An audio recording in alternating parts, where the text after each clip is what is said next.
Hi, welcome to the Unit 5 extra credit video for Learning Target 5.2. Remember that this video will not be graded, so any of the CFUs here will not be graded. This video is designed to help you prepare for the graded extra credit practice problem. Alright, Learning Target 5.2 says I can convert moles to mass and number of particles. Two things to remember is that 1 mole is going to equal to the 6.02 times 10 to the 23, or 602 hexillion. Meaning if you have a mole of carbon atom, for example, then you would have 602 hexillion carbon atoms in that mole.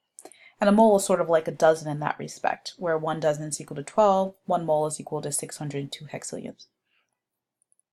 The other thing to remember is that the weight of a mole of atoms or molecule will equal to its atomic mass or molar mass respectively. So for example, if you have 1 mole of carbon, that's an atom, the atomic mass, which is found in the periodic table, tells you the weight for that 1 mole, which will be 12.01 grams. So no matter where you get your sample, if you have a mole of it of carbon, it's always going to weigh 12.01 grams.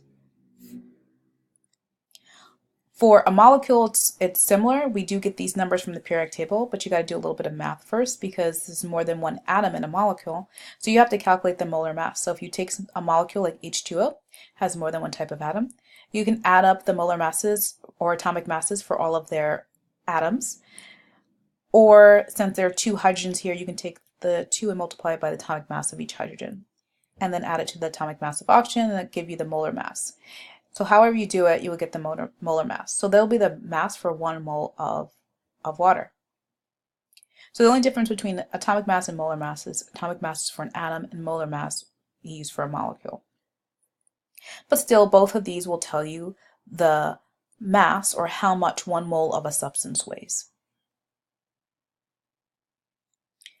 All right, let's just practice quickly a CFU for the mole mass, CH2F2.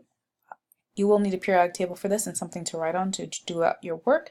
So if you need to pause the video and grab that material, then try to answer the questions. And once you've done that, you can see your answer.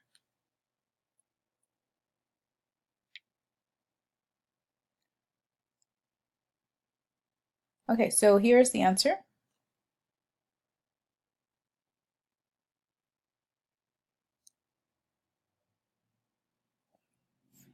All right, so doing this work, you should get around 52.03 grams. Maybe your last digit is a little different from mine. That's fine, because the periodic table, the numbers for the atomic mass in the periodic table vary a little bit. So you would go with whatever value is closest. So the last digit sometimes can be off, and that's okay. Before we go into actually converting problems, it's good to have use this visual. It's called a mole map. And it helps us to keep in mind about what it is that we're doing when we're converting. In the center of the mole map, you have moles. And let's say you wanted to go from moles to number of things. You can sort of think of this as a map, all right? What route or road would you take? You'd have to take the 1 mole is equal to 6.02 times 10 to the 23 route, meaning that if you have 1 mole, it's going to have this number of things. So from that information, you can figure out either how many things you have in a number of moles that's not equal to 1, like 2, 3.7, or how many moles would contain a certain number of things. And so the idea is that whenever you're converting from moles to number of things or things to number of moles, you're going to use this information.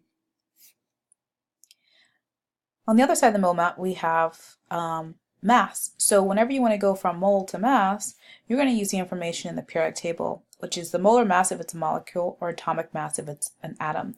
I didn't write down the 1 mole is equal to atomic mass here, but just know it's pretty much the same thing. Okay, so it's a good idea to actually write this down, and then we're going to go over some key concepts before we solve.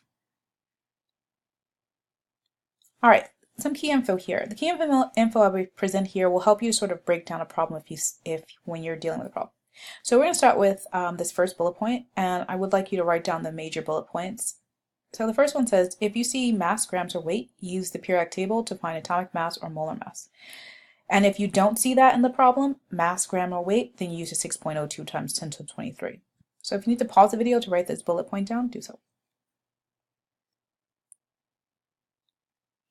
Next one is the 1 mole always goes with the molar mass, atomic mass, or 6.02 times 10 to the 23, meaning that whatever you decided that you needed to use to convert, so for example, if in your problem you saw the word mass and you know you needed to use the molar mass for your conversion, then 1 mole would go with it. And that's because the molar mass would tell you how much 1 mole weighs. On the flip side, if you did not see mass, grams, or weight, and you use the 6.02 times 10 to the 23, you would use 1 mole with that value because, again, that tells you the number of things in 1 mole.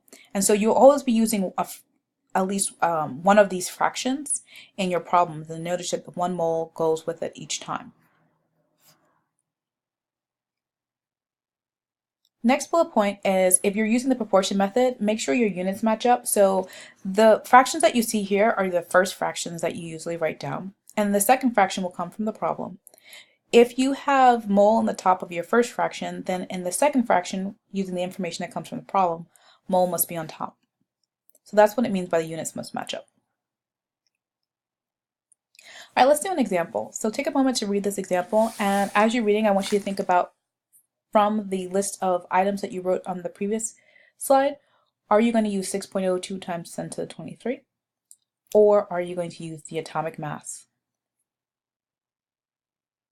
All right, in this problem it says a piece of copper wire weighs 11 grams. And they want to know how many moles of copper does it contain. So I see the word grams, I know automatically that I'm going to use the atomic mass. We'll see what that looks like in a moment for our setup. We're asked how many moles, so my moles is my unknown or my x. These two pieces of information I'll use in my second fraction. But first, let's see how we set up this information. So, since I see grams, I'm using the atomic weight. In the periodic table for copper, the atomic weight is 63.55. So my very first fraction is going to come from that information. Notice how the 1 mole goes with the 63.55. The second fraction, I'm going to get that from the information in the problem. I have grams, 11 grams, and number of moles is my unknown. So for my second fraction, I'm going to put x, the number of moles on top, so that the units will match, and then grams will go in the bottom. I can set these two equal to each other, and that will help me to solve using cross multiplication. So essentially what we're doing here is we're saying, well, if 1 mole is equal to 63.55 grams, how many moles will weigh 11 grams? To do the math of solving, when you have two fractions separated by equal sign, you just cross multiply. So 1 times 11 and x times 63.55. To isolate your unknown x, you divide both sides by 63.55. And then you get x is equal to 0.173 moles. So that means that there are 0.173 moles of in 11 grams of copper atom. To quickly recap, I knew I was going to use the atomic mass from the periodic table because I saw the word grams. So I did not need to use 6.02 times 10 to the 23. Secondly, I put the 1 mole with the atomic mass. So they go together in the same fraction. Lastly, for my second fraction, which I got from the information in the problem, I just made sure that my units matched up. If a mole was on top here, I made sure moles were on the bottom here. And then I put the 11 grams on the bottom. Again, this information came straight from our problem, and that's why it helps to annotate. We're going to do one more example together, and then we'll have a couple of CFUs. Take a moment to read this problem and determine what information you would use, whether you would use this is water, it's a molecule, whether you use the molar mass or the 6.02 times 10 to the 23. All right, this problem says a glass of water contains 20 moles of water molecules. How many water molecules does it contain? So we want to know if we have 20 moles of water molecules, we were to count them all up, how many water molecules would we count? I don't see the word mass, grams, or weight here, so that's my clue. I'm not going to be using the atomic weight. And since I'm trying to count the number of molecules, I know I'm going to be using the 6.02 times 10 to the 23. So here are the annotations that I could use to help me. All right, so since I'm using 6.02 times 10 to the 23, for my first fraction, I'm going to put 1 mole over that value. The second fraction it's going to come from the information in the problem. So I'm going to take the 20 moles and put it over X molecules. Remember, I want my units to match up. So if I have mole on the top here, I put 20 moles on the top here. And it really doesn't matter what order you do it in, as long as they match up. If I were to put them 6.02 on the top, then that means that the X number of molecules would go on the top and moles in both would go on the bottom. Just make sure they match. I can set these fractions equal to each other, because what I'm trying to figure out, well, I know that 1 mole contains 602 hexillion molecules. Well, how many molecules would be in 20 moles? We can now solve the fraction using cross multiplication.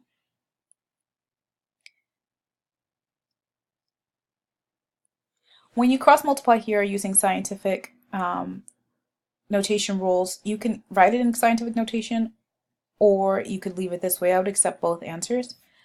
But in both cases, this is the answer. And so for this problem, there are 1.204 times 10 to 25 molecules in 20 moles.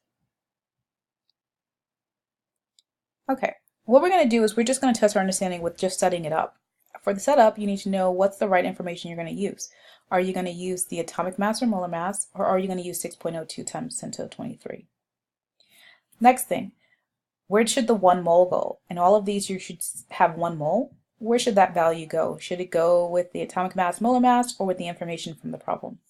And finally, for your second fraction, what units should be on top to make sure that the units match? All right, so read this problem and try and figure out what's wrong with the setup here. You may actually try and do the setup on your own on a separate piece of paper and compare it with this setup that's shown here and figure out what's wrong.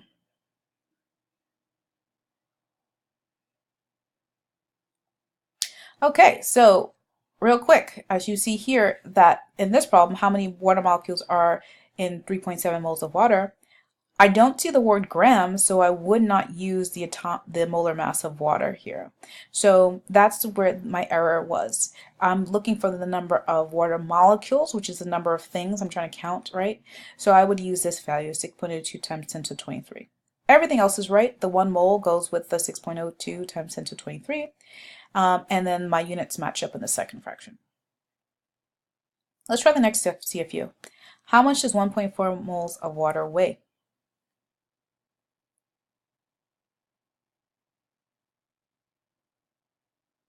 All right, so let's see what's wrong with the setup here. In this case, we're asking for how much it weighs. So I should use the molar mass, which I did. 18.02 grams is the molar mass of water. And I put the 1 mole with it.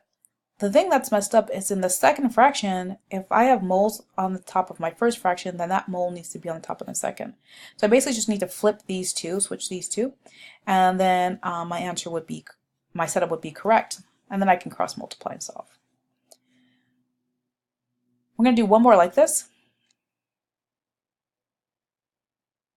Oops. For the last one, what's wrong with the setup here? How many moles of CO2 should be out? Just let's say contains 5.32 times 10 to 24 CO2 molecules.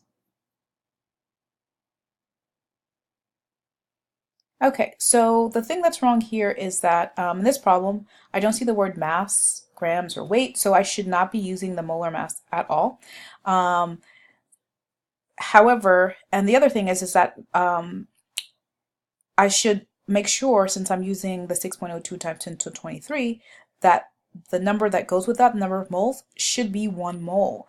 This 44.01 is the molar mass of CO2, but I don't need it because I don't see grams, mass, or weight. So don't think just because you've done the previous problem you need it with this one, you don't. So this will be the correct setup. And then now that you have that correct setup, if you look at the second fraction, it looks good. X is the number of moles, that's what I'm looking for, that's on top, and that matches. And then the number of molecules is on the bottom. And so the units there match. This is a mistake. This should say molecules, not atoms. Okay, so with that being said, the next thing that what I would recommend you do is I would recommend that for extra practice, you do the additional practice problems that are linked before trying the extra credit, if that's helpful for you. All right, hope you found this video helpful. Have a quality day.